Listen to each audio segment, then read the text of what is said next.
Now at 10, a Show Me State representative makes a stop in Southwest Missouri as part of a manufacturing tour. Plus, Joplin's Restaurant Week kicks off with local flavors and special menus. And the world comes to Pitt State to celebrate the party known as Global Fest. The 4 states' most watched news starts now. Missouri's manufacturing future takes center stage in Joplin today as State Representative Eric Burleson hosts industry leaders at Missouri State University. This is KOAM News at 10. I'm Anthony Saviello. Today, Missouri Congressman Eric Burleson spent part of the morning highlighting the region's manufacturing strength. He toured Eagle Pitcher and Duke Common alongside other elected officials and students from Missouri Southern State University. Burleson, who chairs the House Subcommittee on Economic Growth, Energy Policy, and Regulatory Affairs, says the work being done in Joplin is critical to U.S. security, with local companies producing components used in defense systems like Israel's Iron Dome. Let's check in with Chief Meteorologist Doug Heddy. Well, it definitely turned out to be a great Friday for us today, and as we head into the weekend, the nice weather is really going to stick around. Now, it is going to be a little bit chilly tonight and a little bit of a chilly start on Saturday, but high temps, low to mid 80s, so it's warm. That's above average for this time of the year. In fact, we do 80s again on Sunday, and there's not much rain, if any, in the forecast as we go through the next several days. Clear skies. There's nothing going on. It's nice and calm as we go through the overnight hours. Let me take you into the weekend. We're going to run this into Saturday morning, 57, 58, 59 degrees to start. Now on Saturday, we are going to have some mid and upper level clouds that kind of stream through the region. But look at our temps, 83, 84, maybe 85 degrees. Heading into Saturday night and Sunday, consistency is the term. Right back to the mid 80s on Sunday. We'll look into next week here in just a bit. All right, Doug, thanks. It's Downtown Restaurant Week in Joplin. The Downtown Joplin Alliance is highlighting locally owned restaurants, and some even have special menus for the week. Restaurant owners tell KOAM they're excited to be a part of the week and are hoping it will bring a new customer base, from burgers to wings to even ice cream. The list of menu options covers a little bit of everything. We love supporting local. We love our local community, trying to get everyone off of Range Line to come downtown, Main Street. Restaurant Week runs through October 4th. For a complete list of restaurants, check out the Downtown Joplin Alliance Facebook page. Get ready to travel around the world with Global Fest at Pittsburgh State University. The festival is an opportunity to dive into new cultures by trying food, listening to music, and meeting foreign exchange students. Festivities took place until 9 this evening at the Lindbergh Plaza in Pittsburgh. And it's scary to come to a new country, but having people seeing their face light up when they try our food, it just makes us feel like, oh, this is a good place to be. Like, it's heartwarming. Different booths were set up with food from countries like India, China, and the Philippines. Well, Pittsburgh High School plays host to Fort Scott in tonight's game of the week. We'll got all the highlights coming up later in sports. But up first, truckers roll into Joplin to show off their skills in this year's Trucker Olympics. The Guilty by Association Truck Show rolled into Joplin today, bringing with it one of the largest community events in the region. The 3-day celebration draws in thousands of visitors and truck enthusiasts from across the country. And it's not just about showcasing big rigs. A major highlight is the Special Olympics convoy, where trucking companies bid for top spots in the lineup, raising hundreds of thousands of dollars to support athletes and families.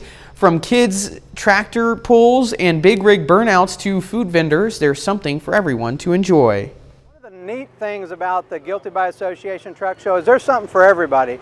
We've got kids' tractor pulls, we've got regular tractor pulls, we've got big rig burnouts, we've got 13 food vendors, we've got activities and kids zones everywhere. Really, everybody can have a great time coming to the truck show. The show has grown into the largest event in Joplin, bringing the community together while making a lasting impact through its partnership with the Special Olympics. A little later, Ryan and Ben and the rest of the KOAM sports team bring you all the highlights from around the area. Friday night football, it's coming up.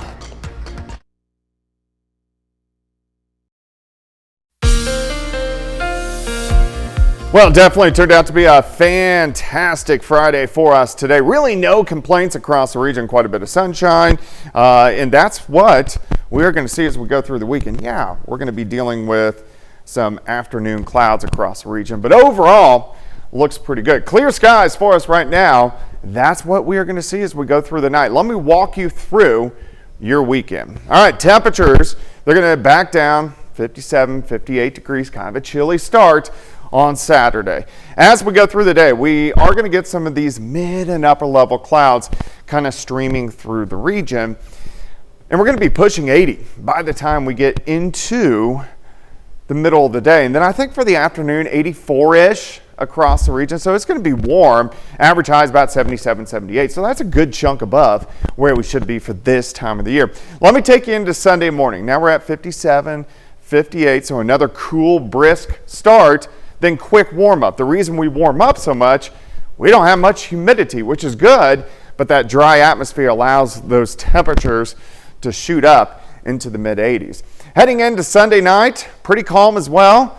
Drop right back into the upper 50s. So you can see very consistent through the weekend. 84 Saturday, 85 Sunday. Sunny skies, warm mid 80s, but of course, kind of some chilly starts. All right, so if we look at the upper level pattern, not a whole bunch going on, but notice this. That is a ridge of high pressure, which is building in. That's what's keeping us warm and also dry. We can jump to the tropics.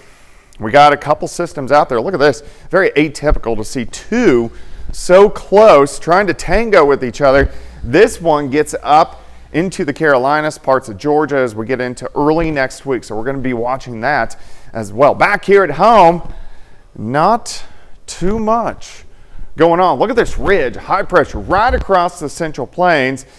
We do have storm systems loading out toward the west, but because of this tropical moisture, it blocks up the pattern, not allowing these systems to get in. Finally, next weekend, so we're at next Sunday, so we're 9 days away, we start to get a little bit of energy into the region. All right, on Monday, very consistent. Partly sunny, mid 80s. What about Tuesday? Maybe a smidge cooler. Lower 80s, partly sunny skies, no rain in sight. By Wednesday, we do it again. Partly sunny skies, low to mid 80s. Notice some rain trying to sneak in as we get into late next week. It's just not close enough that I'm going to put it in the forecast. 84 Saturday, 85 Sunday, low 80s all the way through the middle of next week, maybe a little bit cooler late next week. Well, thank you, Doug. We're getting out of here. We're turning over to Ben and the rest of the KOAM sports team. Friday night football action straight ahead.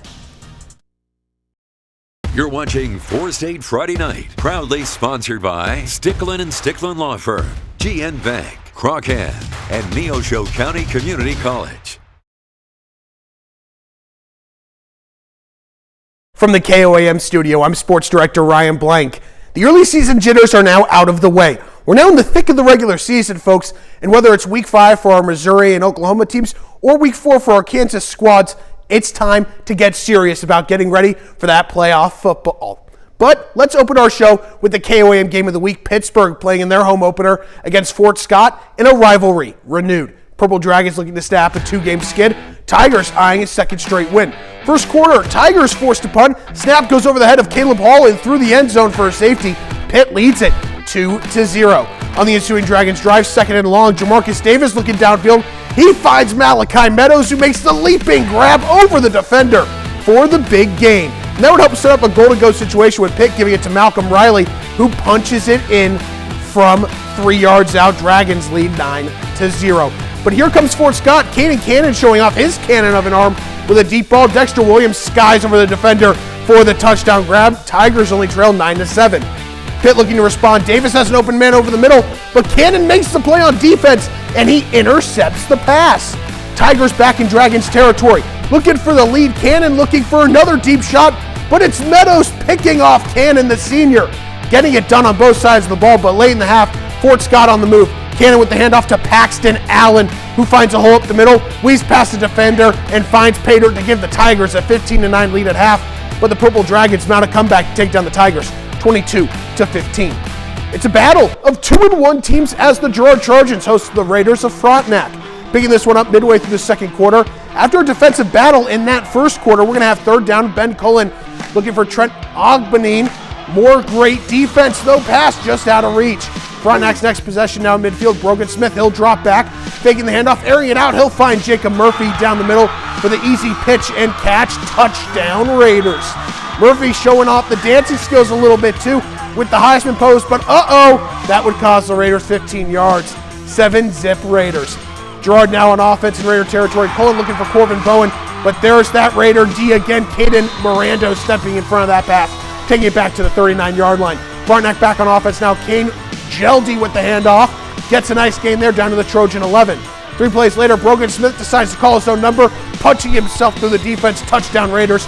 Now put them up 14-0 at this point. Raiders improved to 3-1. 35-7 the final over Gerard. Parsons eyeing a bounce back win at home against 2-1 Baxter Springs. Parsons gets the ball and quarterback Andrew Halk rolls out to pass. Baxter Springs' Caleb Grant deflects the pass into the arms of his teammate Isaiah Main for the interception. Lions waste no time. Getting down the field scoring, Cole Parrish hands off to Bradley Wade, who makes it in the end zone for a Baxter Springs touchdown. After a Vikings fumble, Main throws to the left side to Parrish, but Parsons' Dakari Jones knocks the ball out of his hands. The fumble is recovered by Andre Ford.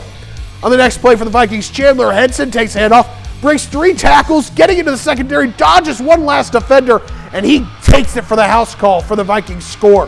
When Parsons gets the ball back, who else would they go to, folks? It's the obvious answer, Chandler Henson. And what will he do? Break free again, this time a 49-yard touchdown. He had 5 of those on the day. Now let's watch this. Vikings decide to go for 2 after the touchdown. Halk hands it off to Jones, but when Jones realizes he has nowhere to go, he pitches it back to Carter Largent, who scores to make it 14-7. Chandler Henson runs wild as the Vikings take this one 34-14. That's it for our taste so far on the Kansas side. When we come back, we'll have a lot more games coming up, and that'll be with Week 5 of Missouri and Oklahoma. So make sure to stay tuned here on the 4 States Friday Night. Welcome back to the 4 States Friday Night. We've covered a jam-packed night on the gridiron for Week 4 in Kansas, but let's shift gears to Week 5 in Missouri and Oklahoma. Kicking off with Carthage, who's coming off their first loss of the season, to Nixa. Tigers returning to David Hafner Stadium with a matchup against Willard. Carthage is at the goal line on its first offensive drive. Zane Browning receives a snap, takes himself into the end zone for the Tigers' first touchdown of the day. 7-0 lead, and it's a perfect start for Carthage. Next possession for Willard, second down. They'll have Tyler Davis step up. He's going to look to roll out, and he'll roll out to his right, but Jordan Brunert chases him down for the sack. Big play, both sides of the ball for Carthage early on. Very next play for Willard. It's going to be third down. Davis will step up in the pocket again, and that's not deja vu. It's Jordan Brunert again with the sack, taking over the game on the defense for the Tigers. And they also have some great field position for the Carthage offense. Tigers drive down to the goal line again, and it's Browning again, taking himself for the score. Carthage leads 14-0. Browning would go on to score 3 more times en route to a 59-14 Tiger victory. At the 8-man level, Jasper hosting Liberal, who's won 3 games in a row. We head into the second half, Bulldogs up 12-0. The Eagles are driving, running the triple action. Carson Lehman takes the carry into the end zone. Jasper looking for its first points of the game into the red zone, not the end zone there. Next play, this time it'll be Colt Clemens with the carry, and he will get it inside the Bulldog 10-yard line, inching closer and closer, trying to get onto the scoreboard. The Eagles, though, they're going to switch it up again. Cole Storm will get another carry down inside the 5, but the ball is jarred loose. Tyson Neal recovers at the 1-yard line, and the Bulldogs take over, keeping it scoreless and pitching a shutout still defensively. Next play, Liberal back in their own end zone. Elam Beeman receives a snap. He's going to juke a couple defenders, but he's stopped before he can even get out of the end zone, and the ball is loose. It's pandemonium, and when the dust settles, the refs signal is safety. Beeman was down by contact, but the Eagles get their first points of the game. It's 12-2 Liberal. And Jasper completes the comeback 24-18 over the Bulldogs for their second win of the season. Wyandotte coming off a win over Fairland, while Colcord had a bye week. We pick it up in the opening kickoff of the third quarter. Colcord senior Gio Acosta takes it inside his own 10-yard line, weaves through defenders, and he will take it all the way out to the 50 for some great field position for his offense. Big momentum swing to start the second half. The drive would, however, stall on fourth down for Colcord as Wyandotte defense stands tall and forces a turnover on downs. Wyandotte senior Hunter White, he's going to find a fellow senior, Mason Brown, for a beautiful pass down the sideline. They get down inside the 1 yard line, 1st and goal. 2 plays later, Mason Brown calls his own number for the 1 yard run. Wyandotte takes the lead 21-14 after the point after. Colcord had to punt. Wyandotte has it back at their own 37-yard line. But not for long. Mason Brown loading it up, and he's got Avery Laughlin behind the defense. 54 yards to set up a field goal. Wyandotte ahead 24-14 in the third, and they would control the second half as they stay undefeated with a win 38-14. Welch looking to snap a 3-game skid at home against Blue Jacket in the Battle of the Bell. First drive for Blue Jacket. It's a forced fumble by Welch's junior Colton Moss. Blue Jacket would lose 5 yards on the play. Very next play for the Blue Jackets, quarterback Colton Cochran rolls out to the left, fires a pass to senior wide receiver Clayton Moss for a big gain, down to the 6-yard line. It's now 1st and goal for the Blue Jackets. Just takes one more play though for the game's first touchdown. Gavin Nair runs it up the middle for the easy touchdown. 6-0 lead now. After a pump by Welch, Blue Jacket tries to run to the left by junior Balin Bowen, but he has other ideas with a big hit to stop him for a 1-yard gain. Blue Jacket wasn't down, though, as they give us a rushing attack of Gavin Nair for another TD run of 5 yards out this time. With a 2-point conversion, Blue Jackets head 14-0. They win the Battle of the Bell 48-6, the final. That'll cap off this week's edition of the Four States Friday Night. But of course, we aren't done yet for the night. Press Box coming up in just a few minutes at 10:30 on the Four States CW, streaming on the KOAM Plus app. We'll have all the action from tonight's show and much more, including takeaways and a look ahead to next week. Thanks for watching the Four States Friday Night. We'll see you shortly on Press Box.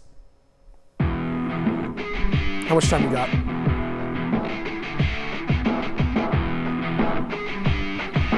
Beautiful.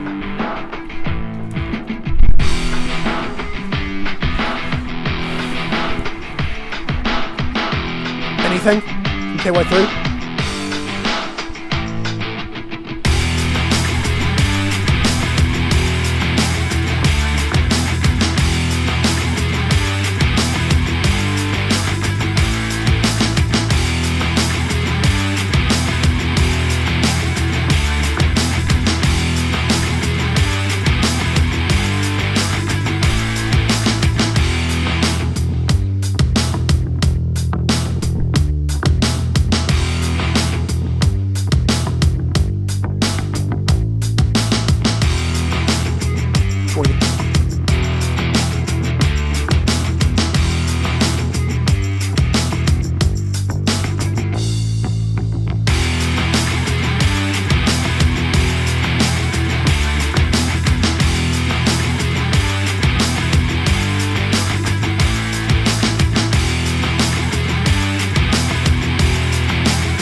Well, it looks like it's going to be a warm and very calm weekend for us. Plenty of sunshine, 84 on Saturday, 85 on Sunday. But look at this, it stays very consistent. So if we go through next week, 84 Monday, 83 Tuesday, 84 Wednesday, maybe backing down into the upper 70s late next week.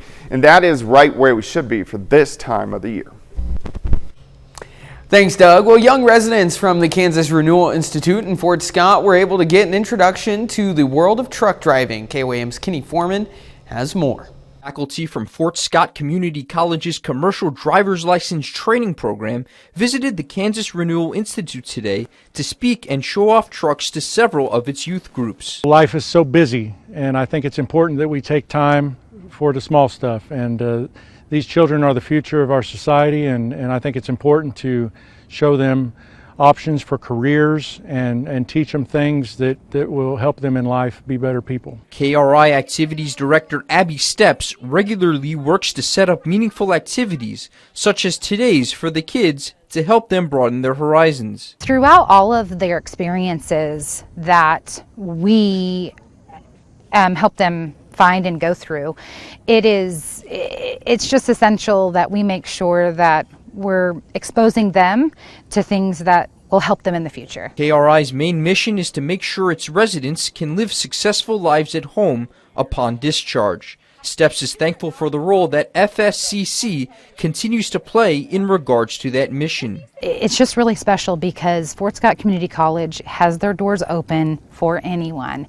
And our community, they especially want us to be a part of it. And so they really are truly the best. They really communicate well, and they want to be even more involved than they already are. Although it'll still be several more years before the kids are able to get behind the wheel, Hanley hopes he leaves some of them feeling inspired enough to one day want to obtain their CDL. I hope to see some of them in the near future. I told several of them, we're 3 blocks north of you here, so when you're done here, come see us. I'll teach you how to drive a truck. In Fort Scott, Kenny Foreman, KOAM News.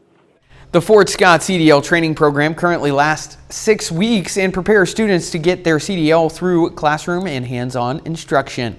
That's been our time for tonight. Thank you so much for joining us. Be sure to tune in tomorrow for the KOAM News at 10 on the weekend. From all of us here, have a great night.